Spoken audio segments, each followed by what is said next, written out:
Over 2,500 years ago in ancient China, friends would come together and enjoy the beloved game of Weiqi, that is better known in the West as Go. The game is played on a grid, with two players each taking turns placing black or white stones onto the intersections. The aim of the game is to surround your opponent's stone and capture them, establishing control over areas of the board. Go isn't about a single moment of attack. It's about the entire board and how the stones interact and evolve. As the game progresses, the stones create a complex web of relationships. Some areas are contested, others are dominated, and every move builds upon the last. For centuries, Chinese generals, scholars, and emperors studied Go's lessons. They understood that in Go, as in life, victory isn't about winning quickly, it's about winning wisely. It's a game of influence over force, patience over pride, and sacrifice for the sake of something larger. Generals used it to sharpen their minds, philosophers to teach balance, and emperors to refine their leadership. In a world where every move mattered and where the outcome was shaped by foresight and patience, one woman would rise to master the game of strategy, not on a board, but across the seas. This is Watch Her Cook. Hello, everyone. I'm Cassie. And I'm Danielle. Welcome back to Watch Her Cook, a podcast dedicated to sharing the incredible lives of women who have taken their power back throughout history. I know that Go is not chess, but it reminds me of the story you just shared that it's so cute. You and Al play chess when you're making dinner or eating dinner? Is that true? Every night. Yeah, it is true. Every night we sit down and we have dinner together at our dining table. And while we eat dinner, so we're not like on our phones or distracted or anything like that, we play a game of chess. So we eat dinner and play chess. And I always lose. Always? Almost every time. I've won one time in the past 6 years we've been playing. Are you getting better though? Is your game getting better even though you keep losing? No. The last game I played with him, I did fantastic. I didn't strategize I kind of strategized, but I brought my queen on the other side of the board and I took almost all of his pieces out. It was great. It was the best game I've ever played, worst one he's ever played. And I did really well.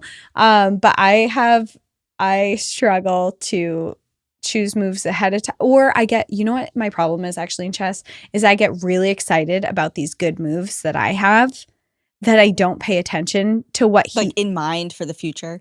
Yes. In the future, I'm like, I'm going to move it here, and then I'm going to move this one here and checkmate. And then I forget to focus on what he's doing and what his moves can make.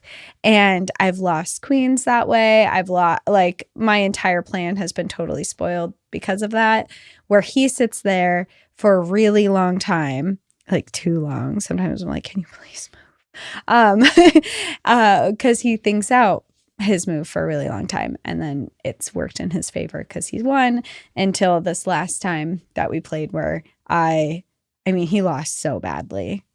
It was I've been losing for so long that all of it came together in one game where I just absolutely crushed him. And it felt really nice finally. Well, maybe quit while you're ahead. Or see if I'm really good now. Yeah, you're going to have to challenge him tonight. Test it out. Yeah. I don't know the first thing about chess, so I can't relate. I think it is related to this episode, though, because it's definitely a game where it's really strategic. You have to figure out your moves. You have to pick your players, not players, but your pieces. Each one has a different role, and you have to use it in a certain way to get the game to go your way. And I think that it takes a lot of strategy to win in chess. And I think that when we go into our story about our woman today, there's a lot of strategy behind the things that she does. So let's do it. In the early 1800s, the South China Sea was home to one of the most powerful pirate empires the world has ever seen, led not by a king or an emperor, but by an intelligent and strategic woman. She was known as Zheng Yi Sao, a commander who oversaw tens of thousands of pirates, united rival fleets under a strict code of conduct, and outwitted both the Chinese dynasty and the European colonial forces. Today, she is remembered as one of the most feared and powerful pirates in all of history. I love that we're talking about her because whenever I think of a pirate, the first thing that comes to mind is like Captain Hook. You know, like it's always a guy with a patch, missing an arm, and he's the leader of a ship. That's what I mean, his hand. He's got the hook, Captain Hook. And, you know, like there's this vision that you have of a pirate, and now we're switching. We're totally flipping that narrative on its head because we're talking about a woman. And it's fun. I like it. I'm into it. Zheng Yi Sao was born as Shi Yang in 1775 in the coastal city of Guangdong, China. Before we go any further, I think it is important to acknowledge that her name has been recorded in many different ways throughout history, including Shi Yang and Zheng Yi. In today's episode, we'll primarily refer to her as Zheng Yi Sao, which is the name that she is most commonly associated with. While little is known about her upbringing, we do know that she was born during the reign of the Qing dynasty, which refers to a line of rulers from the same family who govern an empire and pass the power down through generations. The Qing dynasty was established by the Manchu, an ethnic group of northeast China who overthrew the Ming dynasty, previously ruled by the Han people in 1644. Although the Manchu were a minority, they retained control by blending their own customs with the Confucian ideals. These ideals, based on the teachings of the philosopher Confucius, emphasized hierarchy, moral behavior, and social order, and shaped nearly every aspect of Chinese society. In its early years, the Qing dynasty expanded both physically and culturally. Emperors like Kang Qi and Cheng Long led successful military campaigns, extended the empire's borders to their greatest reach, and supported the flourishing of literature, art, and science. But this period of growth also came with rigid social structures. A person's opportunities were largely defined by their gender, class, and ethnicity. Women were expected to follow the 3 obediences, which meant to obey their father before marriage, their husband after marriage, and their sons if widowed. Sorry, my eyes just went into the back of my head. Continue. Education for girls was rare unless they came from wealthy families, and a woman's value was often measured by her ability to bear a son to carry on the family name. Foot binding was a painful practice where a girl's toes were broken and their feet were tightly bound into a smaller shape. And it was still common among the upper-class Han women, seen as a symbol of beauty and status. However, obviously, it severely limited mobility and meant that wealthy women were not expected to work. For women from poorer backgrounds, survival often meant doing whatever jobs were available, which was often sex work. This is where the story of Zheng Yi Sao, who still went by the name Shi Yang at the time, began.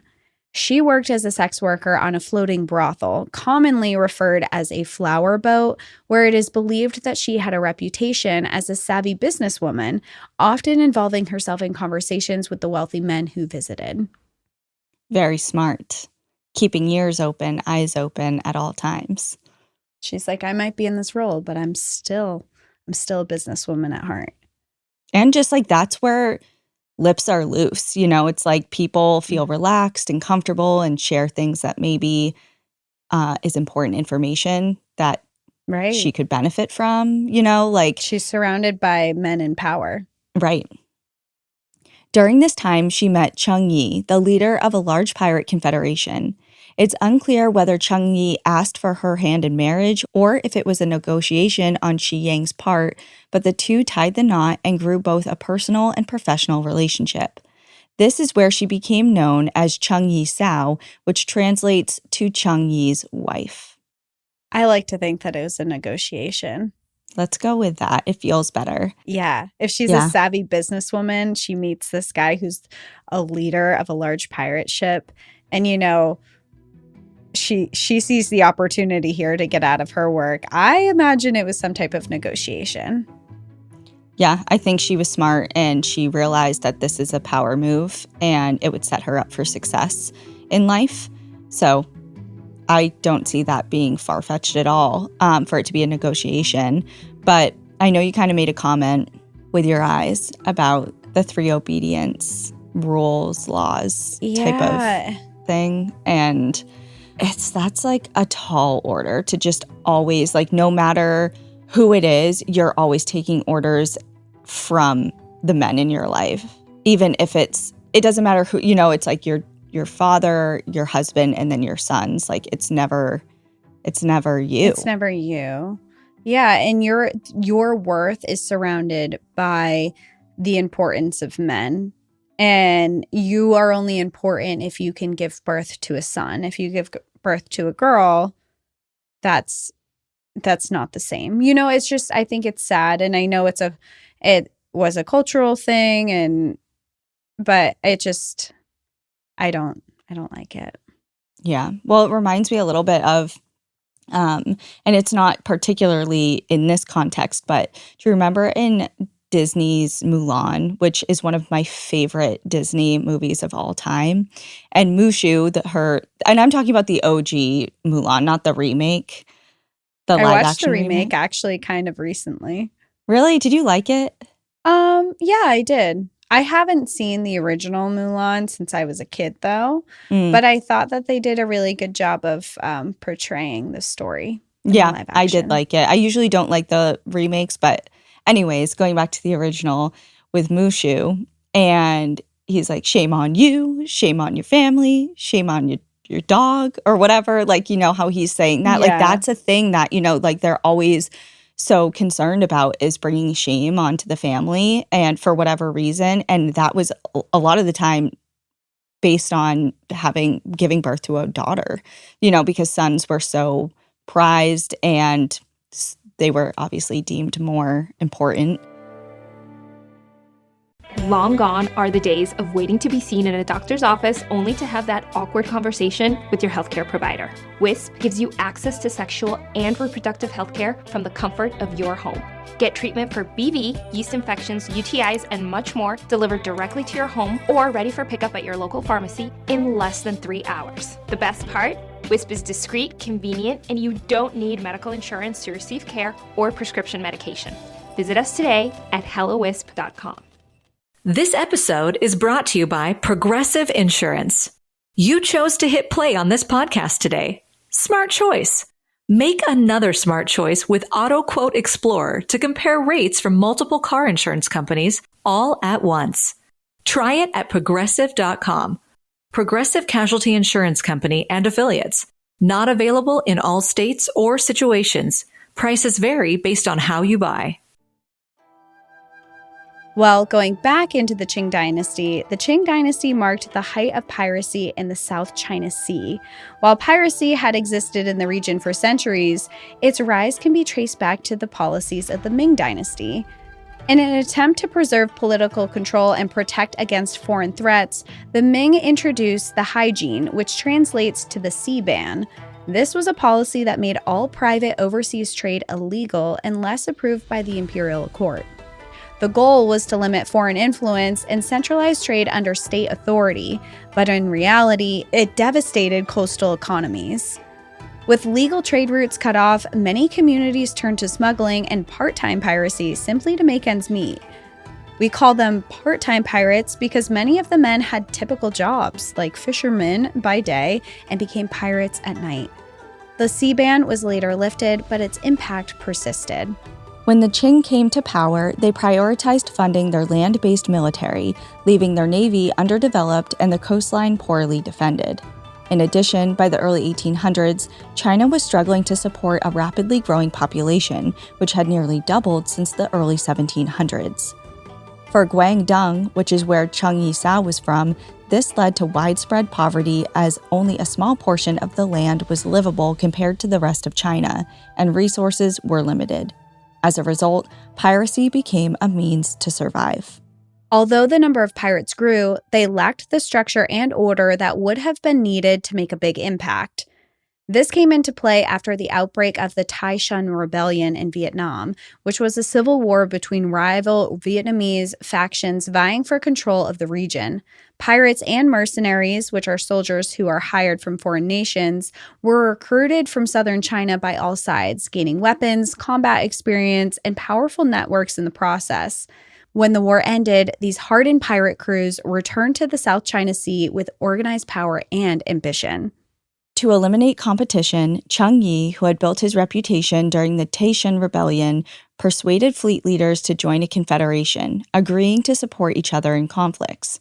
By 1807, it is estimated that together, Zheng Yi and Zheng Yi Sao grew the force to around 40 to 60,000 pirates, operating 400 ships known as junks. It was divided into 6 fleets, each flying a different flag color and commanded by their own leader.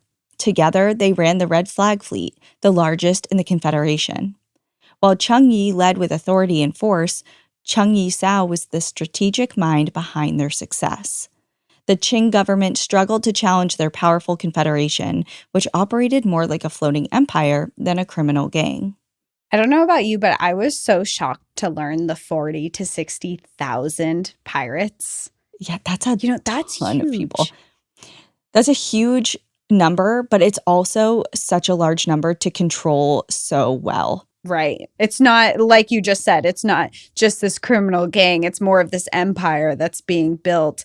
And now you have the actual government that's like, hey, wait a second. Hey, can you not do that? It's like, excuse me, we put a ban on this. But yeah, part-time pirates don't give a crap.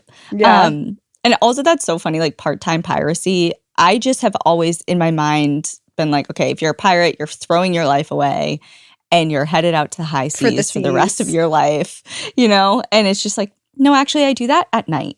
That's my nighttime job. It's like in the morning, I make pastries. At night, I fly under a flag. I fly into the night under a flag and get my gold and loot.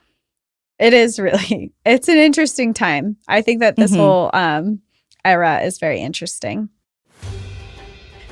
So in 1807, tragedy struck when Zheng Yi died under unknown circumstances. Some accounts suggest he may have fallen overboard, been caught in a typhoon, or struck by cannon fire. Though it's unclear how involved Zheng Yi Sao was, it is clear that she was involved by how she quickly stepped up to assume leadership. She began by securing her authority, gaining the backing of her late husband's most influential commanders to prevent any rivals from challenging her. She next worked to reinforce her importance within the pirate alliance that she and Zheng Yi had built, ensuring that the fleets remained loyal to her.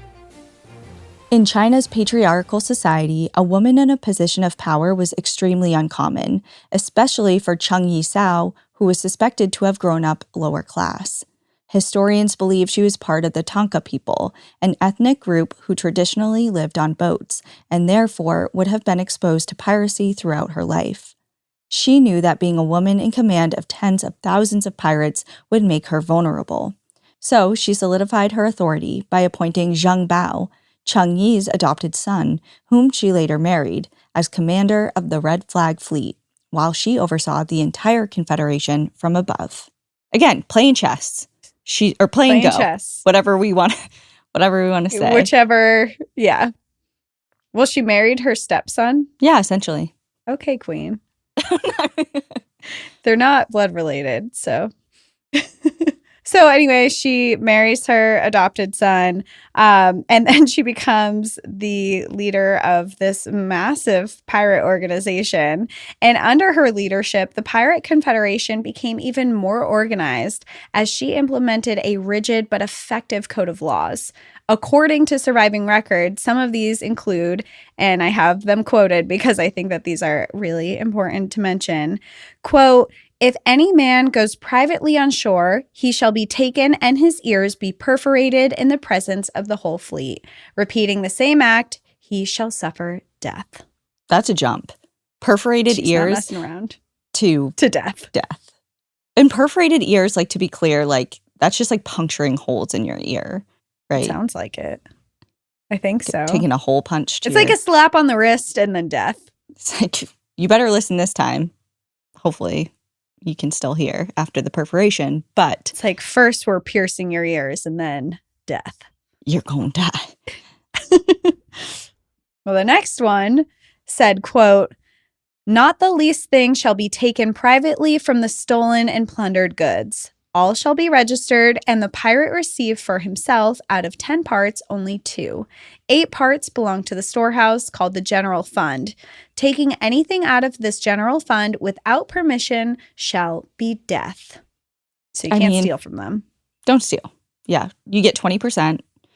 Hope you're happy with that. It's pretty good, I would say.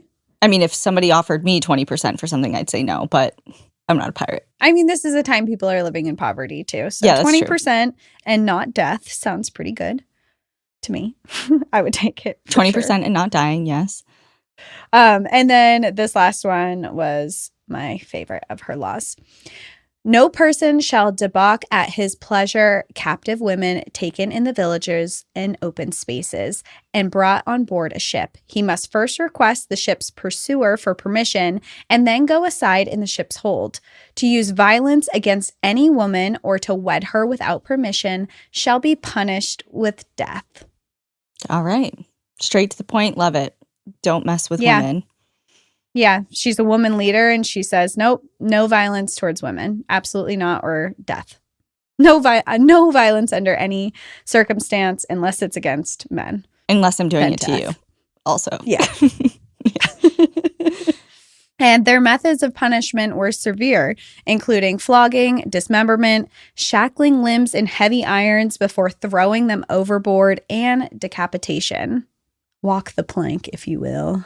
It was a real thing. Give me decapitation. I'd rather have decapitation than the shackling of limbs and being thrown overboard. That is terrifying. Just get to the point. Cut my head off. Yeah, I agree. I already don't love water that much. And unless I'm some kind of Houdini, I'm good with the shackles and the water. However, with all of this stuff, all of these rules and laws that she had in place, this system was well respected. It maintained order, and because of the fair incentives allowing them to keep a portion of the loot, it created a sense of unity and loyalty.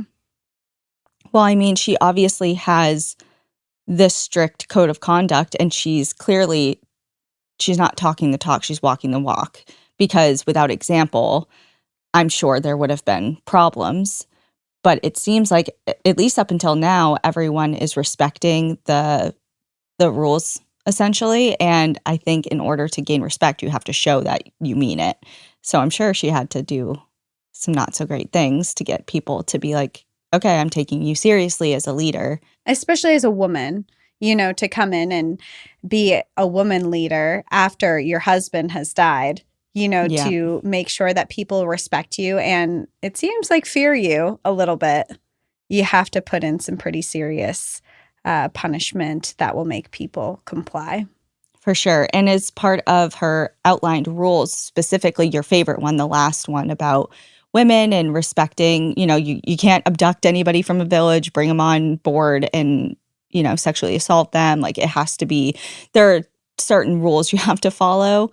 And do you think she kind of came up with that and made sure that that was implemented because of her experience as a sex worker and maybe seeing that happen or seeing it happen that's a really good point. You know what I mean? Like not only in that time, but also when her husband was alive and maybe things were different and that role wasn't in place.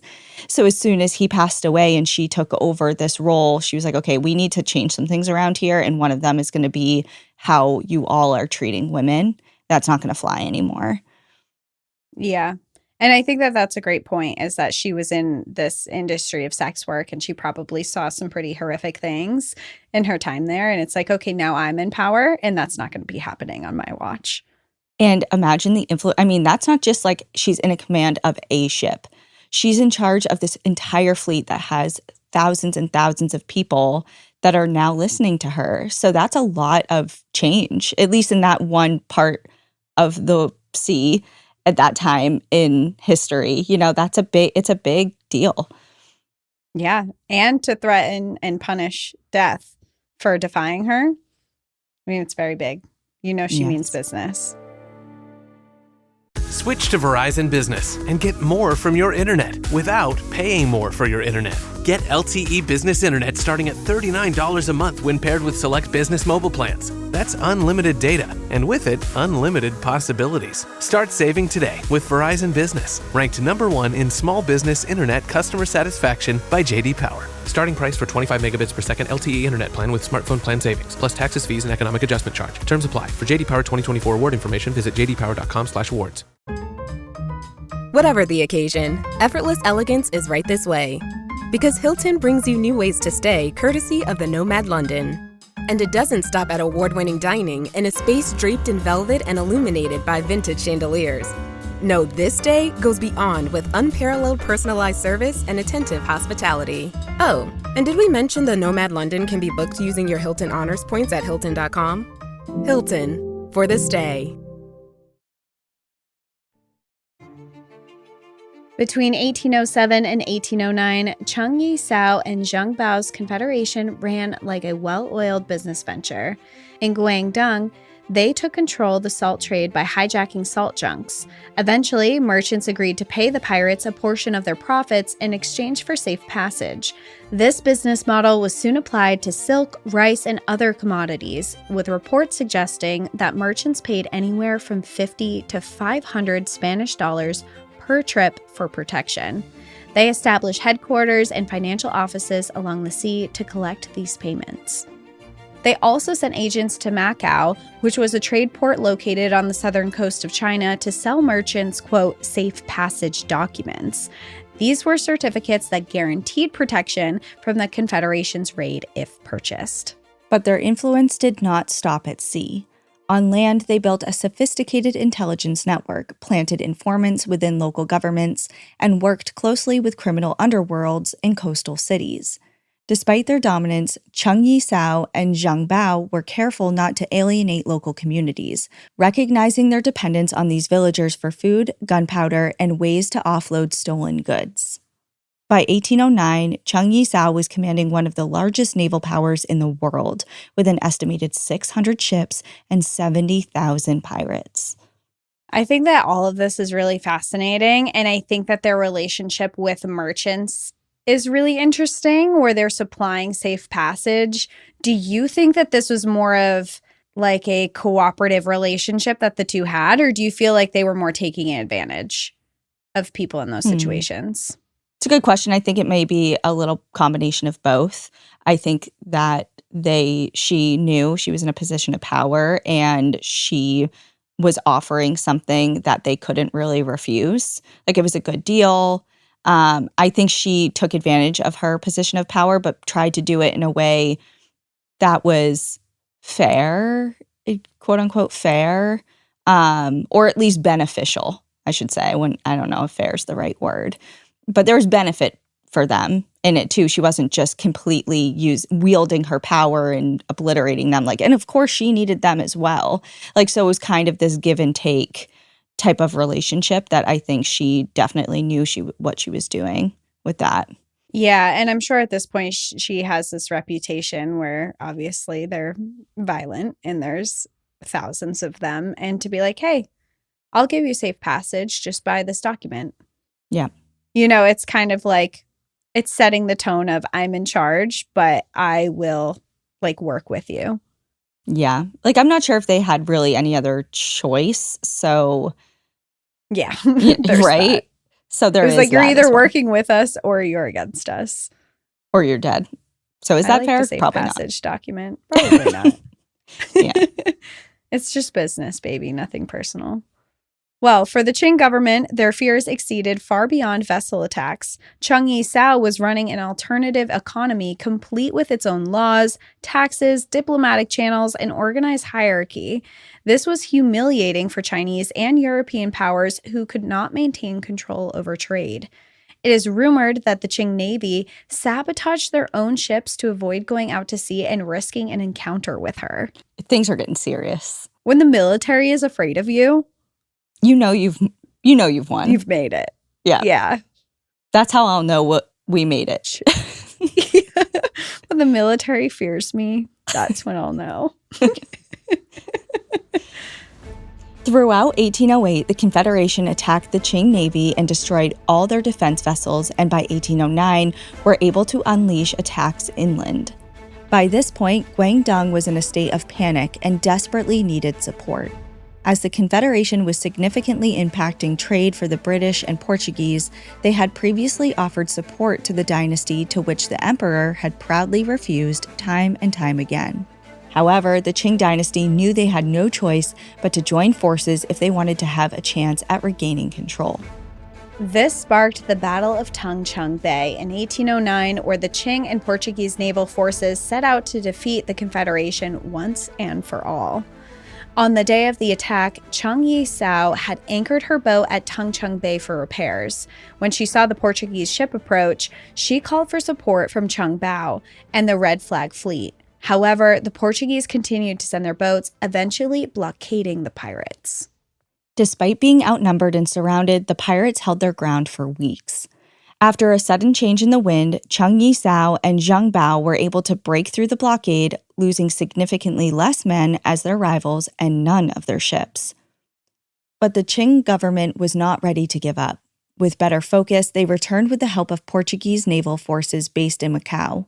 What followed became known as the Battle of the Tiger's Mouth, a series of attacks that blockaded key pirate harbors near the Pearl River Delta, a waterway that connected Guangdong to the South China Sea, which got its name for its narrow shape.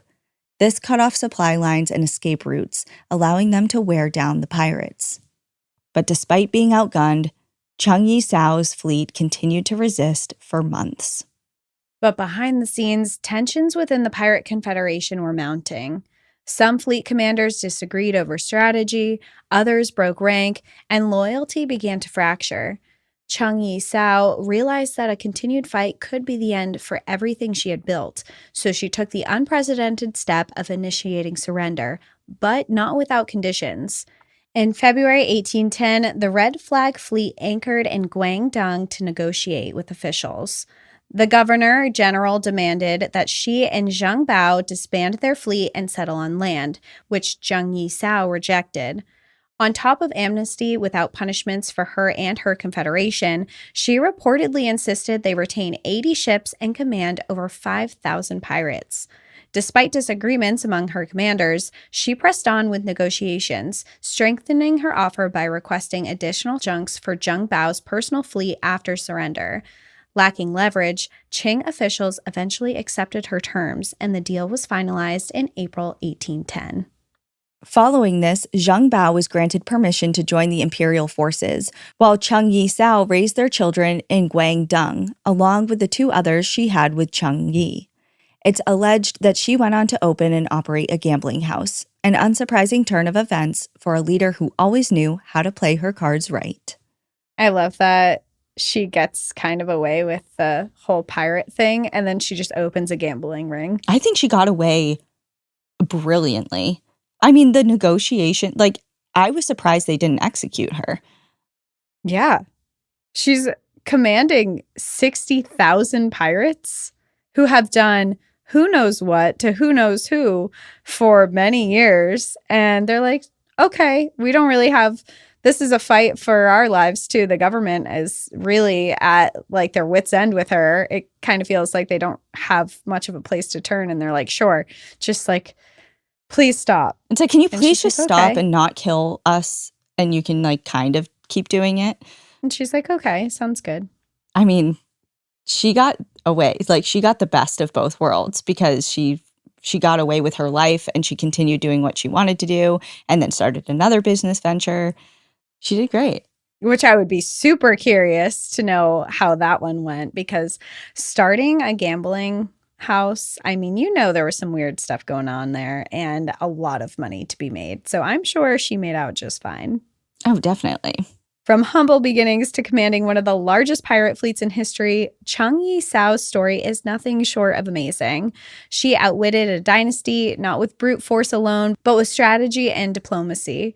By the end of her career, she walked away on her own terms with wealth, power, and protection. Her legacy lives on as a rare example of a woman who not only survived in a male-dominated world, but bent it to her own will. Thanks for tuning in to Watch Her Cook. If you're looking to dive a little deeper into Zheng Yi Sao's story, we've dropped some sources for you in the description. Let us know what incredible women's stories you'd like to hear next. And a big shout out to Sick Bird Productions, who produces our podcast and helps bring these stories to life.